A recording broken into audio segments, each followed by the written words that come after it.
નમસ્કાર મિત્રો, સ્વાગત છે બધા મિત્રોનું અમારી યુટ્યુબ ચેનલમાં। હું છું આપનો મિત્ર ભાવિક વઘાસિયા। તો મિત્રો, ખાસ કરીને આ વિડીયોના માધ્યમથી આપણે વાત કરવાની છે સિસ્ટમની હાલની સ્થિતિ શું છે અને ખાસ કરીને આવનારી 24 કલાકની અંદર કયા કયા જિલ્લાઓમાં વરસાદની શક્યતાઓ રહેલી છે। સંપૂર્ણ માહિતી જોઈએ તે પહેલા અમારી યુટ્યુબ ચેનલમાં જે પણ મિત્રો નવા છે તે ચેનલને સબસ્ક્રાઇબ કરી લેજો। તો મિત્રો, હાલની સિસ્ટમની સ્થિતિ જોઈએ તો ખાસ કરીને જે upper air cyclonic circulation system ગઈકાલે ઉત્તર સૌરાષ્ટ્ર, ઉત્તર ગુજરાત અને તેને લાગુ કચ્છના ભાગો નજીક હતી, તે હવે થોડી ઉપર ગઈ છે અને રાજસ્થાન અને તેને લાગુ ઉત્તર ગુજરાતના ભાગો નજીક જોવા મળી રહી છે।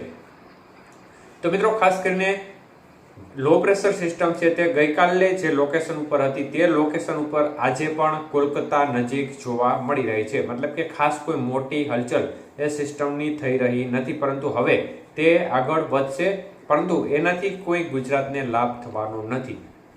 તો મિત્રો, આજે વરસાદના વિસ્તાર હજી રહેશે, પરંતુ આવતીકાલથી વરસાદના વિસ્તારોમાં જે હળવો મધ્યમ વરસાદ પડી રહ્યો છે તેમાં ઘટાડો થવાની શક્યતાઓ દેખાઈ રહી છે, કારણ કે સિસ્ટમ દૂર થતાની સાથે જ સૂકા પવનો છે તે મિડ લેવલમાં ફરીથી આવી જશે।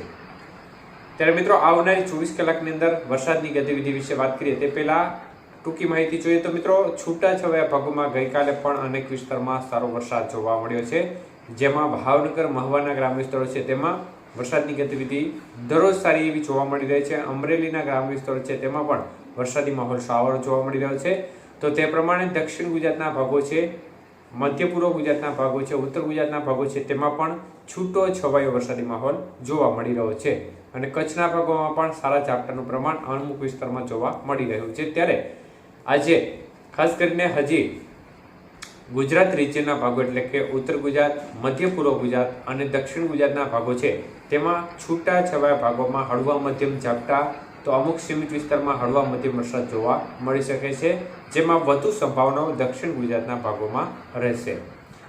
તો મિત્રો, સૌરાષ્ટ્રના ભાગોની વાત કરીએ તો સૌરાષ્ટ્રના ભાગોમાં બોટાદ, ભાવનગર, અમરેલી, ગીર સોમનાથ જિલ્લાના ભાગોમાં રેડા ઝાપટાથી હળવા વરસાદની શક્યતાઓ રહેશે। અમુક વિસ્તાર છે તેમાં મધ્યમ વરસાદ જોવા મળી શકે છે, પરંતુ વરસાદ છે તે છૂટો છવાયો જશે, પરંતુ આ જે વિસ્તાર છે તેમાં વરસાદની તીવ્રતા થોડી અન્ય જિલ્લાઓ કરતાં વધુ રહેશે અને અન્ય જિલ્લાઓ છે સૌરાષ્ટ્રના તેમાં છૂટા છવાયા ઝાપટા સ્વરૂપે વરસાદની ગતિવિધિ જોવા મળશે।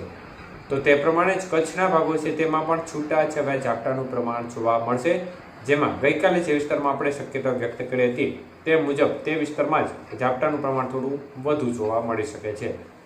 તો મિત્રો, ખાસ કરીને આગામી દિવસોમાં વરસાદની પરિસ્થિતિ કેવી રહેશે, વરસાદના એક સારા રાઉન્ડની સંભાવનાઓ દેખાઈ છે, લાંબા રાઉન્ડની શક્યતાઓ દેખાઈ છે, તો એકાદ બે દિવસની અંદર આપણે તે બાબતની માહિતી આપીશું। હાલ અત્યારે જે માહિતી છે તે હાલની સિસ્ટમો અને આવનારી 24 કલાકની અંદર વરસાદની કેવી પરિસ્થિતિ રહી શકે છે તે બાબતની માહિતી જણાવી છે।